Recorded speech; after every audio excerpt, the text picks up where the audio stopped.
Sabe aquele lustre super bonito? De repente ele não é super valorizado, né? Como deveria, porque ele tem um custo diferenciado. E independente do custo, o lustre e a iluminação servem para valorizar a sua decoração. Claro que tem uma função. Todas essas dicas, quem está me passando é a Lu aqui. E hoje a gente vai falar sobre os principais erros na hora de instalar uma luminária ou um lustre. Tudo bem, Lu? Tudo jóia, Paulo? Isso acontece muito? Muito. O que às vezes as pessoas compram uma luminária querem instalar sozinhas. Não tem problema nenhum, desde que tenham alguns cuidados. Por exemplo, um lustre, ele cabe em vários locais. Ele cabe sobre uma mesa de jantar, ele cabe sobre uma mesa de centro, ele cabe num quarto, mas ele tem alturas para cada local.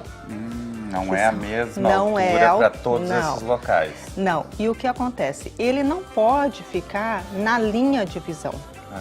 Porque daí ele vai te atrapalhar, ele vai te dar ofuscamento, vai ser aquela sensação ruim.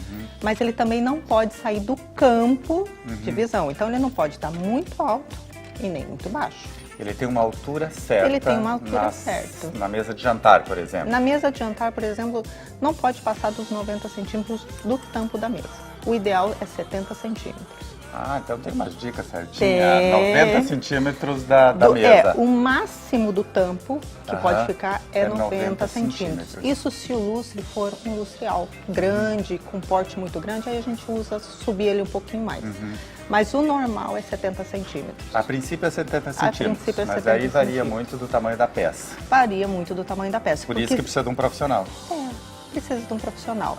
Na mesa de centro também, aí você pode trabalhar. Ela tanto no, porque às vezes a gente coloca também no criado, né? Aqueles pendentes menorzinhos no criado. Aquilo lá ele tem uma função, que é a leitura. Então ele não pode estar 70 centímetros, porque daí você vai olhar, vai enxergar aquela luz, vai te incomodar. Ele tem que estar de 30 a 50 centímetros. Então, assim, são situações diferentes que você pode usar o mesmo pendente, mas que tem que ter esse cuidado de altura para instalar. Para que ele proporcione conforto e não desconforto. Porque, na verdade, eu, por exemplo, quando olho esse tipo de coisa, eu vejo a beleza, mas além da beleza, ele tem uma função. Não é só beleza, claro que é isso, né? Ele é para embelezar, mas também ele tem uma função. A luminária, por exemplo, numa poltrona, é para leitura. Isso, até muitas pessoas, às vezes, compram também a luminária de piso e querem preencher um espaço, mas ela não é para preencher qualquer espaço.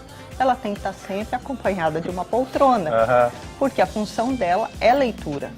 Então, por exemplo, no ambiente que a gente vai passar aqui a imagem, tem uma grande e que ela está fazendo quase que a função de uma iluminação central. Mas ela está ao lado de um sofá, porque a função dela é leitura. Então, é errôneo você pegar ela, não, eu vou colocar em qualquer lugar. Não, ela tem que estar sempre acompanhada. E aí ela pode ser de iluminação indireta, que são os abajures, no formato de um abajur de chão, ou ela pode ser aquela com a luz direta. Que é uma peça de design. Que é uma peça de design que daí incide diretamente sobre a poltrona ou a cadeira, onde ela vai ler. E você me falou, os abajur é outra coisa também. Ele é estético, mas ele tem uma função de harmonizar o ambiente. Ele é uma peça de decoração, mas ele também tem sua funcionalidade. Então, o abajur, ele sempre dá aquela iluminação mais cálida, aquela sensação de aconchego. Então, para que ele serve? Para quando você vai, por exemplo, receber uns amigos e você não quer que a luz toda... Assim, quer uma situação mais aconchegante, mais cênica, acende só eles. Ou acende parte da iluminação e eles para valorizar essa iluminação. Porque o abajur ele tem essa função de dar uma iluminação cálida. E por isso que também nós colocamos às vezes nos quartos. Não quer acordar, não quer acender a luz, acende o abajur, ele vai te dar aquela luminosidade necessária para você transitar, mas ele não vai incomodar a pessoa que está dormindo ao lado. E ele dá um efeito. A peça é para embelezar e a luz é para isso, é para não...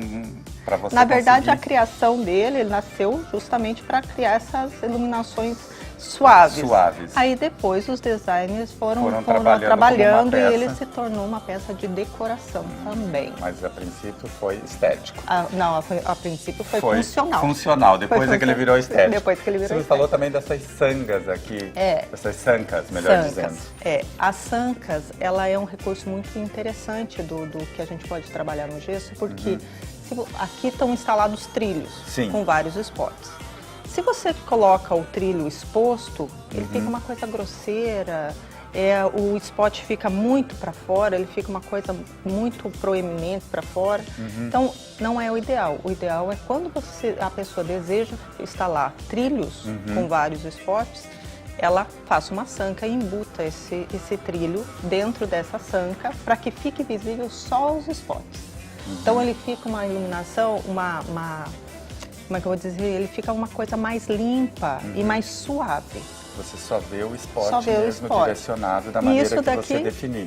E esse tipo de iluminação é muito versátil, porque como o spot ele pode ser movimentado tanto para um lado quanto para o outro, e ele geralmente ele tem várias, ele faz a circunferência, então você pode mudar para qualquer lado, e isso ajuda na hora de você, por exemplo, movimentar seus móveis.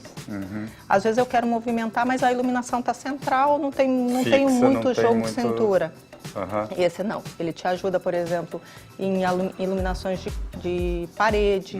Você pode mudar a posição dos quadros sem mudar a iluminação, só mudar a posição dos spots. Gente, sabe aquilo que pode, mas não deve? É a situação. Pode tudo, mas não deve. Você precisa de um profissional, que daí a coisa funciona direito. Além de beleza, além de estética, que digamos, a princípio, a primeira impressão é essa que passa, depois a coisa tem que ser funcional, né? Tem. Não está ali só por estar, ela tem uma função e ela fica mais agradável para a pessoa que está convivendo na casa. Porque a iluminação, ela vem para agregar, ela não pode atrapalhar.